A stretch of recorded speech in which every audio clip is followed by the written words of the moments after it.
was house sitting for my grandma one weekend while she went to Florida with some of her church friends. I was sleeping in the guest bedroom next to her room. The guest bedroom always had 2 twin beds inside of it that my brother and I would sleep in when we had sleepovers at her house. I took the bed next to the window, but before getting into bed, I checked all the doors making sure they were locked. When I did get into bed, it was early, and I didn't actually go to sleep for a while. There wasn't much to do at my grandma's house.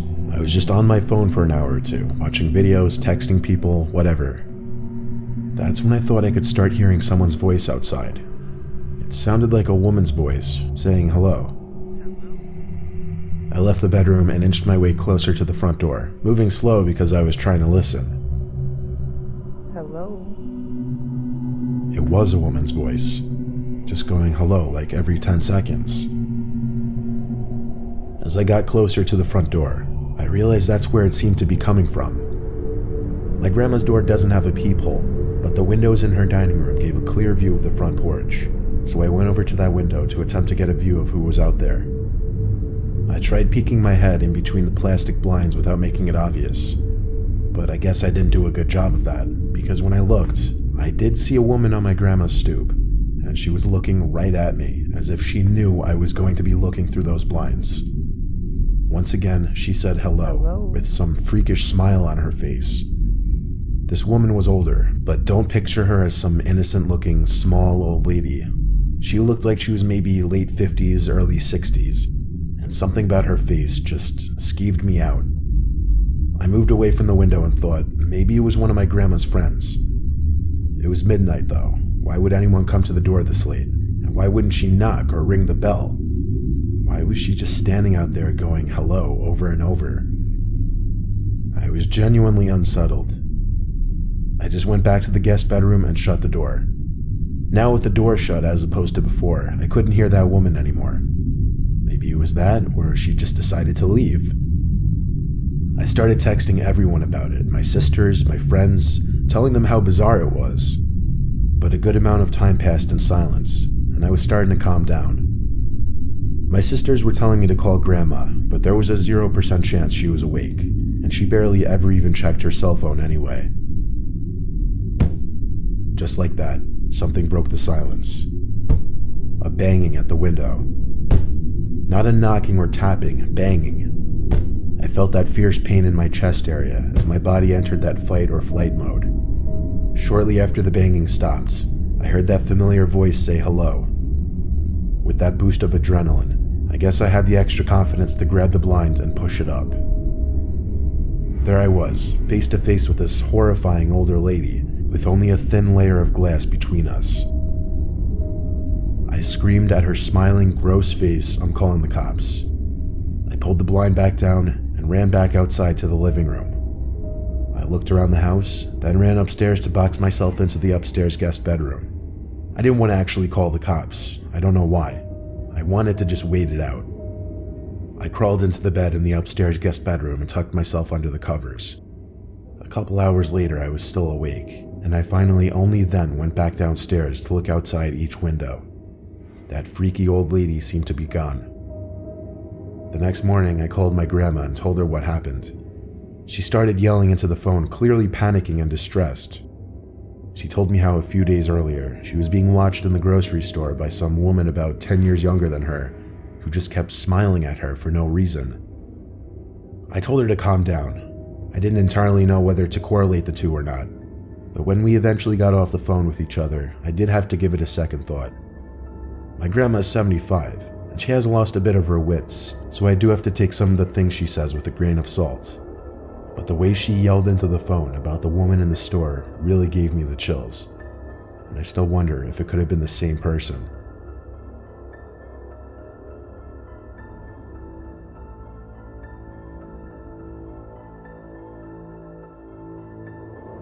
My name is Nicholas. I'm currently a freshman at Syracuse University, which doesn't exactly sit in the safest area.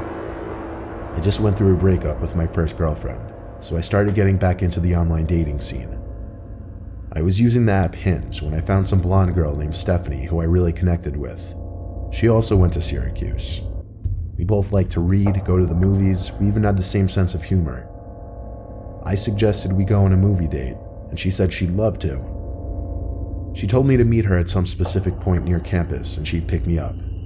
So, around 9 o'clock, I waited on some corner of a normal neighborhood block, waiting for Stephanie. She asked me to share my location with her, and so I did. A few minutes later, I saw a car turn down the street and start approaching me. Then it stopped in front of me, and the driver rolled down the window. It wasn't Stephanie, though, but some old random guy. He asked what I was doing alone out here, which was insanely weird, first of all. Then I said I was waiting for someone. He asked if I was waiting for Stephanie, and I said, yeah, how'd you know? He said he was Stephanie's father, and told me to hop in so he could give me a ride to her. I took a good look at him, and he looked a little old to be her father, to be honest. I'm no idiot when it comes to sketchy situations, so I said in a firm voice, why didn't you tell me you'd be picking me up? He claimed he didn't trust a random guy meeting up with his daughter, and wanted to meet me first. I took another good look at the man and didn't say anything. I simply started walking away in the opposite direction from where his car was facing. He started yelling, hey, hey, sounding surprised that I was just walking away like that, but I've heard way too many kidnapping stories to know where this could potentially go. I heard the guy's car moving, and I turned to make sure he wasn't doing a U-turn to follow me. I breathed a sigh of relief when he drove straight and turned left out of sight. I continued walking down the block towards campus. I got to the corner of the block and was just about to make a turn when I noticed what I was pretty sure to be the same car the man was driving, just parked on the side of the road with the light shut off. I briefly tried looking into the window as I passed, but the glass was tinted. I tried not making it obvious that I was suspicious and continued walking. I got a text from this so-called Stephanie person saying, why didn't you get in the car with my dad? I ignored the text and continued walking. I kept looking back to see if the car would move.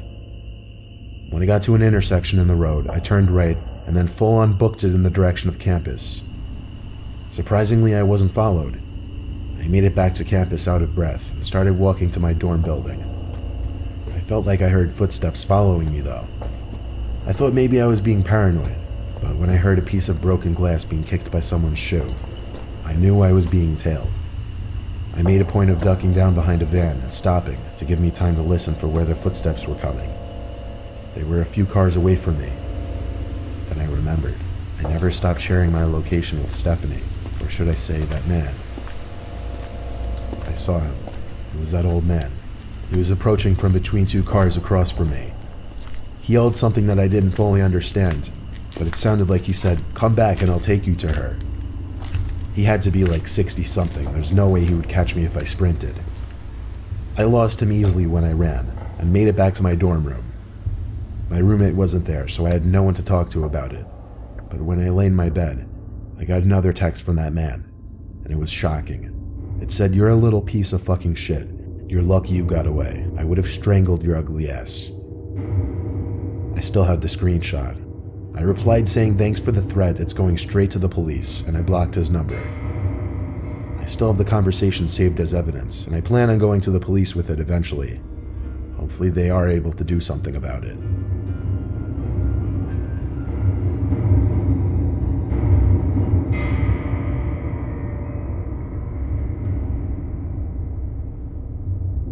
When I was 18, I had a side job as a part-time janitor at my high school over the summer. I would work sometimes days and sometimes nights, anywhere from 9 a.m. to 12 a.m., depending on how much money I needed. Oftentimes I would be left to lock up the building when the older janitors have left. This was a time before the high school had cameras installed in every single hallway. So one night, one of my superiors, Tom, had to leave early, meaning I'd be finishing up the rest of my shift alone, and I'd be locking up for the night. He told me text him if I need anything, as he always did, and then he left. I loved it when I was left alone because usually I'd just do half an hour of work and then just hang around on my phone or leave early and still get paid for the whole shift. I definitely pushed it with the things I'd get away with at that place. One of the things Tom asked me to do before leaving was bring all the extra seats in the gymnasium from the assembly down to the basement storage room. So I figured I'd do that, then just go home. I grabbed a stack of 6 chairs and started carrying it down to the basement. The lights in the storage room were very dim. They kind of suck. The whole basement of that school wasn't exactly pretty. It felt more like a basement to a warehouse. Anyway, there were what appeared to be a bunch of art mannequins covered by paint cloths. You know, those big things that look like blankets. It seemed all of the school's art supplies were stored down here.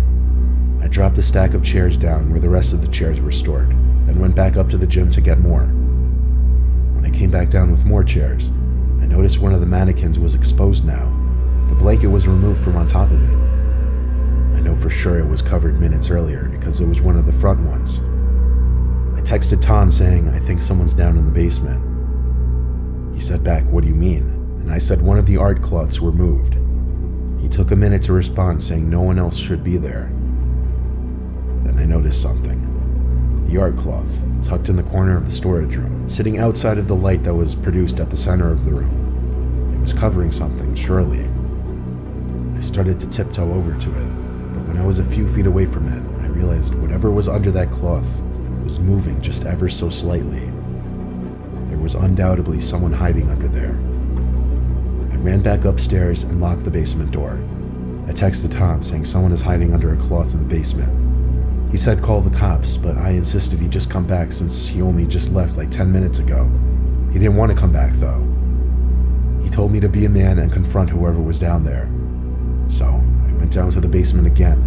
However, the cloth was now strewn flat on the floor, and whoever was hiding under there was gone. But possibly the scariest thing was yet to happen.